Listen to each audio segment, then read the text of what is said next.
रखा है। हम लोग सुबह से इसकी प्रतीक्षा कर रहे थे और संसदीय कार्य मंत्री जी ने कहा था कि 2 बजे जब सदन भोजनावकाश के बाद मिलेगा तो वो एक वक्तव्य सदन में रखेंगे। लेकिन गृह मंत्री जी, ये बहुत ही रूटीन में दिया गया वक्तव्य है। पहले पैराग्राफ में बता दीजिए क्या क्या हुआ, बाद में जो एक्स ग्रेशिया अनाउंस किया वो बता दो और अंत में कह दो कि हमारी तो कमिटमेंट है, हमारी तो प्रतिबद्धता है टेरर से लड़ने की। लेकिन आज सुबह भी आपकी अनुपस्थिति में बोलते हुए मैंने एक ही बात पर जोर दिया था कि ये समय दोषारोपण करने का नहीं है, एकजुट होकर दृढ़ संकल्पित होकर आतंक का सामना करने का है। लेकिन वो सामना तभी किया जा सकता है जब हमारी और आपकी सोच में समानता हो। और दुख इस बात का है कि हमारी सोच समान नहीं है। मेरे राष्ट्रीय अध्यक्ष जो इस सदन के सम्मानित सदस्य भी हैं, राजनाथ सिंह जी, वो मौके पर गए हैं। आज सुबह वो भी हैदराबाद गए हैं और मेरे दूसरे सहयोगी श्री शाहनवाज हुसैन उनके साथ गए हैं। मैंने उनसे अभी संपर्क साधा था, चाहती थी कि आपके वक्तव्य से पहले उनसे बात हो जाए और वहाँ स्पॉट पर उन्होंने क्या देखा उसकी जानकारी मुझे मिल जाए, तो मैं शायद वहाँ की परिस्थिति को सामने रख करके बोल सकती थी। संपर्क हुआ लेकिन वो स्पॉट पर पहुँचे ही थे, अभी तक वहाँ की स्थिति का जायज़ा नहीं ले पाए थे, इसलिए मैं वहाँ की परिस्थिति को सामने रख के तो नहीं बोल पाऊंगी। जो आपने कहा है उसे असत्य नहीं मान रही हूँ, लेकिन हमारा यहाँ पूछना था, सुबह सभी लोग बोले थे आपकी अनुपस्थिति में, पहला प्रश्न हमारा ये था कि आपने कल ये घटना घटते ही ये बात कही कि हमने राज्य सरकार को जानकारी दे दी थी, और ये घटना जिस घटना के बाद घटी है उसमें आप जानकारी न भी देते तो सभी राज्य सरकारें इस बात में अलर्ट होनी चाहिए थी कि ऐसी कोई घटना घट सकती है, क्योंकि 9 वर्ष बाद आपने अफजल गुरु को फांसी पर लटकाया था। 9 वर्ष बाद आपके इस निर्णय की कोई ना कोई प्रतिक्रिया खास तौर पर उन इलाकों में हो सकती थी जिन इलाकों को हम सेंसिटिव कहते हैं, अंग्रेजी में वल्नरेबल कहते हैं। इसलिए आप जानकारी न भी देते तो भी कम से कम आंध्र प्रदेश में, हैदराबाद में तो ये अलर्ट होना ही चाहिए था। लेकिन आपकी जानकारी के बाद वो और भी पुख्ता हो गया। लेकिन मैं पूछना चाहती हूँ कि क्या केंद्र सरकार की जिम्मेदारी महज राज्य सरकार को जानकारी देना है या उसे रोकने में मदद करना भी है? और अगर रोकने में मदद करना भी है तो आपने रोकने के लिए क्या किया? महज ये कहकर कि हमने जानकारी दे दी थी, आपका कर्तव्य पूरा हो गया और आपने राज्य सरकार के भरोसे छोड़। आतंकवाद साधारण कानून व्यवस्था का मसला नहीं होता जो केवल राज्य सरकारें अपने सर पर कर सकती हैं, क्योंकि उसका नेटवर्क बहुत बड़ा होता है, बहुत राज्यों के बीच फैला हुआ होता है। संक्षेप में इसलिए जानकारी देने के, इसमें क्या संक्षेप, इतना बड़ा 14 लोग मर गए उपाध्यक्ष जी, 14 लोग मर गए, 109 घायल हैं।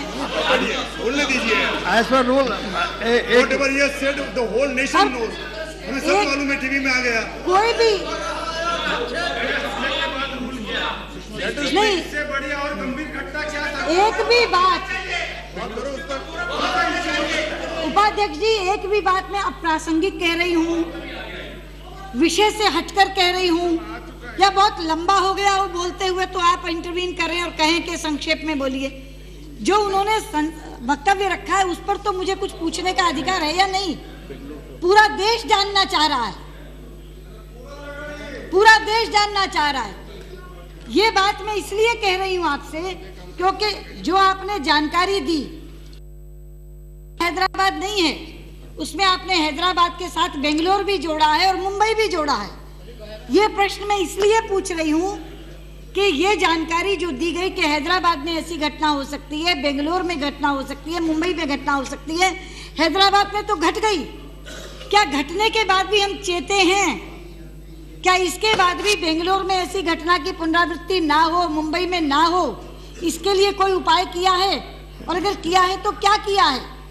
क्या हम आश्वस्त हो सकते हैं कि इस घटना के घटने के बाद बेंगलोर और मुंबई में ऐसी घटनाएं नहीं घटेंगी? दूसरी बात मैं कहना चाहती हूँ, एक बहुत गंभीर घटना घटी थी हैदराबाद में ही, इसी सदन के सम्मानित सदस्य, उन्होंने एक ऐसा भड़काऊ भाषण दिया था हैदराबाद में, उनके भाई ने दिया था और ये कहा था कि अगर कुछ समय के लिए पुलिस हटा ली जाए तो हम 25 मिनट में सबका काम तमाम कर सकते हैं। क्या इस हैदराबाद के बम विस्फोट का उस भड़काऊ भाषण से किसी तरह का कोई संबंध है? इसलिए ये कुछ प्रश्न हैं जो उपस्थित हो रहे हैं। तीसरी बात जो आपने एक्स ग्रेशिया की है, तीसरी बात जो एक्स ग्रेशिया की आपने की है, यहाँ एक माननीय सदस्य ने बहुत अच्छी बात ये कही थी आपके पीछे से कि कहीं हम 2 लाख दे देते हैं, कहीं हम 10 लाख देते हैं। क्या हम तय कर सकते हैं कि इस तरह की घटनाओं में कोई एक सी राशि तय हो जाए कि वही राशि सबको दी जाएगी? क्योंकि इसमें बहुत हार्ट बर्निंग होती है और जहाँ कम मिलता है वहाँ लोग उदाहरण देकर कहते हैं कि फलां जगह तो 10 लाख मिला और हमें केवल 5 लाख मिल रहा है या हमें केवल 2 लाख मिल रहा है। तो क्या इस संसद से ऐसा कोई स्वर निकल सकता है कि हम तय कर दें राशि कि इस तरह की घटना में इतनी ही राशि दी जाएगी? लेकिन ये जो आखिरी आपका वाक्य है कि हम कमिटेड हैं, इस प्रतिबद्धता का कोई प्रदर्शन तो करिए।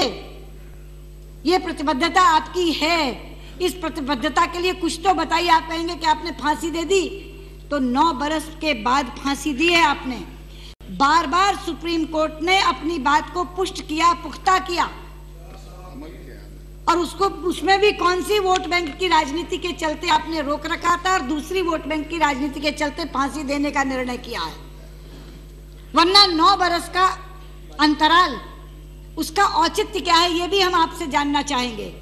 तो जो बात मैंने उस समय कही थी आपके पीछे से कि सोच में समानता नहीं है, वो इसलिए मैंने कही थी कि कभी तो हम मजहब के आधार पर आतंकवाद को बांटकर आपस में बंट जाते हैं और कभी हम आतंकवादियों के मानवाधिकारों की पैरवी करते हुए उन पर नरमी बरतने की वकालत करते हैं। आखिरकार ये सोच जब तक समान नहीं होगी तब तक आपकी ये कमिटमेंट पूरी नहीं हो सकती, क्योंकि ये कमिटमेंट केवल आपकी नहीं है, ये कमिटमेंट देश हम सबसे चाहता है, हमसे भी चाहता है, आपसे भी चाहता है, इधर के लोगों से भी चाहता है, उधर के लोगों से भी चाहता है।